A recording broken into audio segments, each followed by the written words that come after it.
2025년 4월 11일 금요일 마태복음 21장 23절에서 32절 말씀. 끝까지 하나님의 뜻대로 잘 살아내기. 말씀 앞에 자신을 성찰하고 주의 음성에 귀를 기울여야 합니다. 예루살렘 입성 이후 세 번째로 일어난 사건입니다. 예수님께 종교 지도자들이 나아와 예수님의 권위를 문제 삼으며 논쟁을 벌입니다. 그들은 예수님의 권위를 부정하려 하지만 예수님은 그들에게 권위의 본질에 대해 말씀하시며 동시에 자신의 권위를 암시적으로 드러내십니다. 그리고 두 아들의 비유를 통해 하나님의 뜻을 거스르는 그들의 위선적 태도를 고발하십니다. 본문은 오늘날 우리로 하여금 종교 지도자들처럼 변질되지 않고 순전한 그리스도인으로서 어떻게 하나님의 뜻대로 끝까지 잘 살아가야 할지를 가르쳐 줍니다.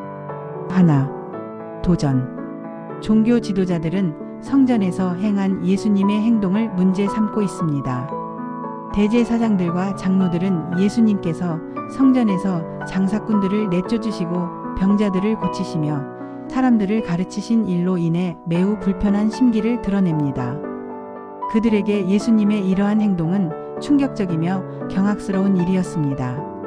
왜냐하면 그것은 그들이 장악하고 있던 성전 권위에 대한 중대한 도전이었기 때문입니다.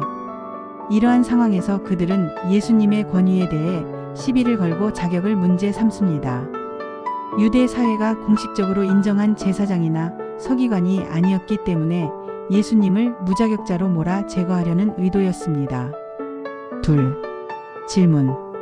예수님은 종교 지도자들에게 요한의 세례가 어디로부터 왔느냐고 묻습니다. 그들은 세례 요한의 권위가 하늘로부터 온 것임을 알고 있었지만 여론의 악화를 두려워하여 끝내 모른다고 대답합니다. 이는 그들이 권위의 정당성을 판단할 자격이 없음을 스스로 드러낸 것입니다.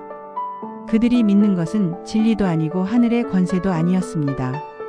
실상 그들에게는 참된 믿음이 없었고 로마의 정치 권력에 의지하며 종교 권력만을 붙잡고 있었습니다. 셋, 의미. 예수님은 두 아들의 비유를 통해 자신의 권위를 드러내십니다. 종교 지도자들의 위선을 폭로하기 위해 예수님은 한 가지 비유를 들어 그들에게 질문하십니다. 비유 속에서 가겠다라고 말하고도 가지 않은 큰 아들은 유대 종교 지도자들을 가리키고 가기 싫다라고 했지만 결국 뉘우치고 간 둘째 아들은 세리와 창녀와 같은 죄인들을 상징합니다. 예수님은 겉으로는 순종을 약속했지만 실제로는 불순종한 큰 아들보다 처음에는 거절했으나 나중에 돌이켜 순종한 둘째 아들이 아버지의 뜻을 행한 것이라고 말씀하십니다. 이 비유는 천국이 직분이나 신앙의 이력으로 들어가는 곳이 아니라 회개하고 순종하는 자가 들어가는 곳임을 분명히 보여줍니다.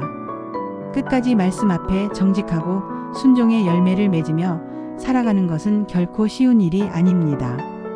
우리는 권력과 돈의 유혹 앞에 쉽게 흔들리고 거짓과 위선의 가면을 쓰기 쉬운 존재입니다. 위선과 거짓의 사람이 되지 않기 위해서는 날마다 말씀 앞에 자신을 성찰하고 진리의 음성에 귀를 기울여야 합니다. 그 길이 바로 천국으로 이끄는 참된 믿음의 길입니다.